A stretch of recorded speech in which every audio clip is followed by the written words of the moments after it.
Марина, девушка ответственная и добрая, вышла замуж за Михаила в 27 лет, то есть уже не девчонка, а вполне смышленная и надежная в житейских вопросах. По крайней мере, она себя считала такой, ответственно подошедшей к семейной жизни. Несмотря на молодость, она уже знала из общения со своими замужними подругами, женщинами, что свекрови бывают разные. Некоторые принимают невестку с душой и сердцем, а некоторые не могут так. Им кажется, что сын выбрал в жены не ту, о которой она мечтала. Еще есть такие, которым хочется переложить свою ответственность на чьи-то плечи, чтобы самим ни о чем не думать.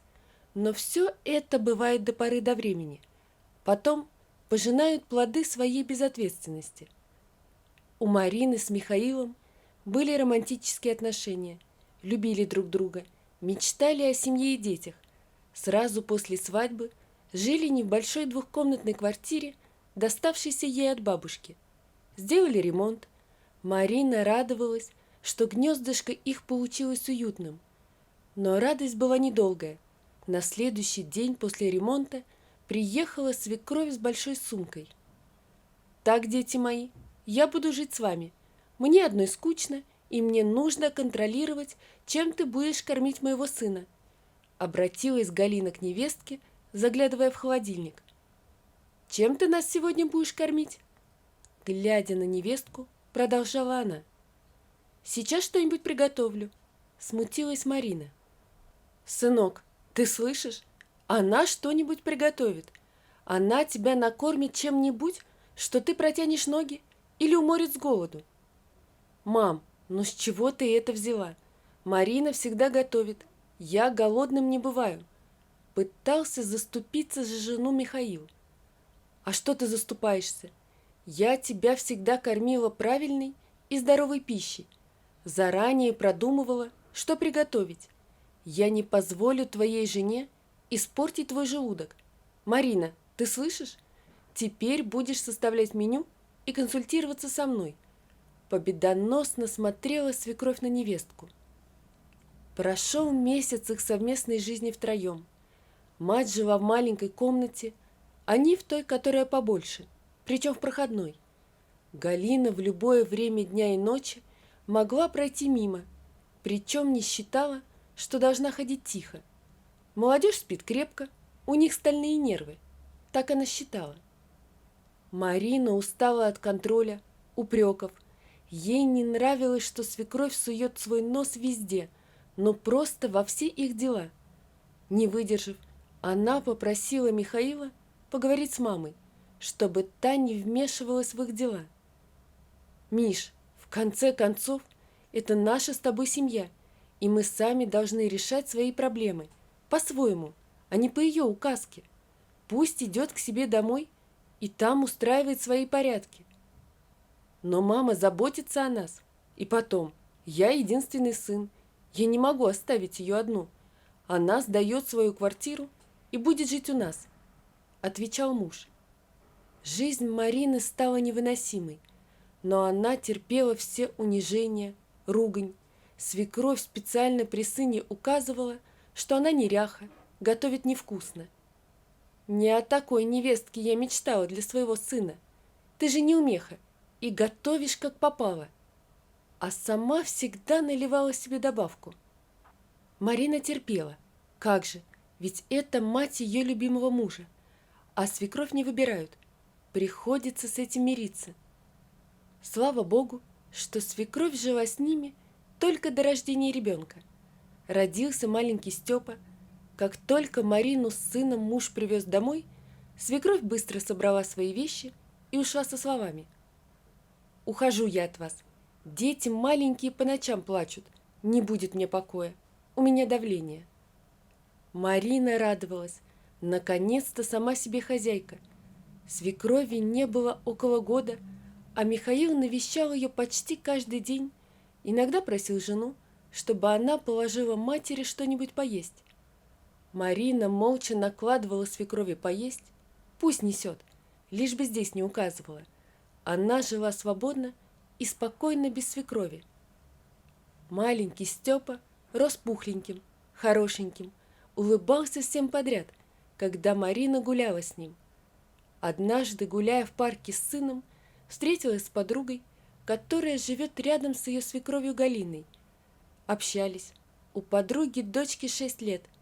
Марина говорила: «Вот, у тебя уже дочке 6 лет, а мой еще совсем маленький, хоть мы с тобой одногодки. Но ничего, вырастем, лишь бы дома все было хорошо». Подруга смотрела на нее с сомнением, потом не выдержала. «Маринка, ты что, совсем ничего не видишь и не знаешь? Мишка твой с новой девкой ходит к матери в гости, подарки ей носит. Я рядом живу и все вижу». У Марины земля ушла из-под ног. Она и верила, и не верила, но подруга говорила убедительно. Вечером спросила у Михаила напрямую: «Это правда, что у тебя другая, и ты с ней ходишь к своей матери? И кто она? Я все знаю». Михаил смотрел на жену удивленно, откуда она могла прознать, но видел, что она говорит уверенно. «И что? Да, правда. Мать моя правильно говорит, что мужу нужна забота и ласка, а ты все свободное время отдаешь Степке, носишься со своим сыночком». «Ты что такое говоришь? Он что, только мой сын? А ты кто ему?» Возмущенно и с обидой спросила жена. Михаил явно со слов матери ответил: «Не знаю, мой или не мой. Я ДНК-экспертизу не делал, но мать говорит, что в нашем роду таких толстых, как Степка, не было». «Миш, дети в детстве многие бывают пухленькими, потом вырастают и худеют. Степа еще совсем маленький», — со слезами на глазах говорила она. «Ладно, вот вырастет, тогда и посмотрим, чьего сына я кормлю. Ты мне испортила настроение, я пошел к матери». Он хлопнул дверью и ушел. Михаил не ночевал дома, а в дальнейшем это вошло в привычку.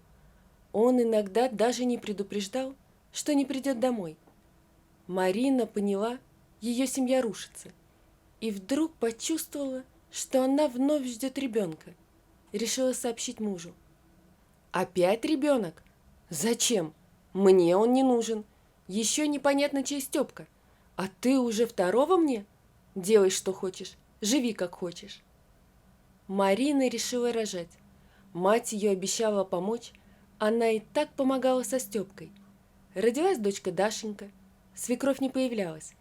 Михаил иногда приходил, но не ночевал. У нее закончилось терпение, и как только дочка немного подросла, подала на развод. Собрала оставшиеся вещи мужа, сложила в сумку, поставила у порога, и как только он пришел, всунула ему в руки сумку и закрыла за ним дверь. После развода позвонила свекровь, оскорбляла Марину и со словами «Наконец-то мой сынок отмучился», отключилась. Прошло несколько лет. Михаил алименты на детей не платил.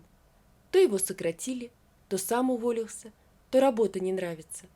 Марина работала в большой компании, карьера ее постепенно поднималась вверх. Руководство ее ценило, назначили ее начальником отдела с приличной зарплатой.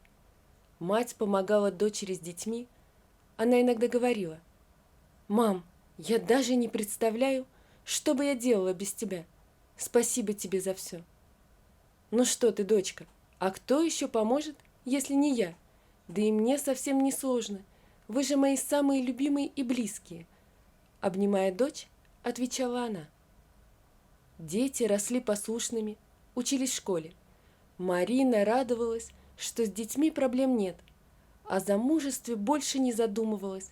Она вся растворилась в своих детях, и дети тоже относились к ней с любовью. Однажды раздался звонок по телефону. Звонила свекровь. «Марина, нам с тобой нужно встретиться. Приду вечером в 7». И отключилась. Такая она была свекровь. Ни «здравствуй тебе», ни «до свидания». И не поинтересовавшись, будет Марина дома или нет. Ладно, пусть приходит. Что ей, интересно, нужно от меня? Может, с Михаилом что? Заранее готовилась к неприятной встрече она. И вот бывшая свекровь объявилась, придирчиво оглядела ремонт в квартире, который сделала Марина, мебель новую. «А, хорошо у тебя стало, не как раньше», — оценила она. «Говорят, ты теперь начальником работаешь у себя в компании, прилично зарабатываешь. Чаю хотите?» — перебила ее Марина. «А что, кроме чая у тебя ничего нет? Хотя ты все равно невкусно готовишь. Ну ладно, давай, что у тебя есть? Я не ужинала еще». «Есть плов, есть борщ. Извините, пирогов свежих не напекла к нашей встрече». «А ты злая стала и грубая», — сказала Галина. «Мне было от кого научиться», — ответила спокойно Марина. Потом она наблюдала, как бывшая свекровь быстро опустошила тарелки, за обе щеки уплетая невкусный плов. Бывшая невестка отметила, что свекровь очень постарела. «Знаешь, Марин, зачем я к тебе пришла?» «Не знаешь, а я скажу. Ты должна принять обратно Михаила и снова выйти за него замуж. Ты должна, он твой муж, хоть и бывший, и дети у тебя от него». «Зачем я должна его принять? Я ничего не должна. Вспомнили, что дети его?» Удивленно спросила Марина. «Да, должна. Должна вернуться к нему. Мой сын пропадает, он пьет, его нужно поддержать. Меня он не хочет слушать». «А как же его жена?» «Она с ним и развелась. Отсудила половину квартиры у него. Это клуша. Он опять потерял работу. Постоянно не в себе. С тобой и детьми ему будет лучше», констатировала свекровь. «Ну так, возьмите его к себе, а мне этот хомут на шею ни к чему». «Но почему сразу хомут? Он отец твоих детей». «Значит, все-таки отец? А раньше что говорили? Он даже алименты не платил. А как они без отца живут? Не поинтересуетесь даже? Не нужен мне такой муж, а детям такой отец. Они его совсем не знают. Дети выросли без отца и дальше без него проживут. Тем более без такого пьющего отца. Мы живем хорошо, тихо и спокойно. Так что не нужен он нам.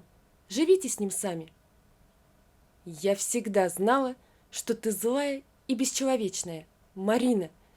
Конечно, ведь это не твой ребенок пропадает. Какое тебе дело до чужих детей?» Злобно кричала в лицо бывшая свекровь. Она много чего еще наговорила бывшей невестке, даже проклинала ее и детей. Но Марина, спокойно выслушав, указала рукой на дверь и захлопнула ее. Вот такая история, друзья. Напишите, пожалуйста, что вы думаете об этой истории. Не забудьте подписаться на канал и поставить лайк. Всего вам доброго. До свидания.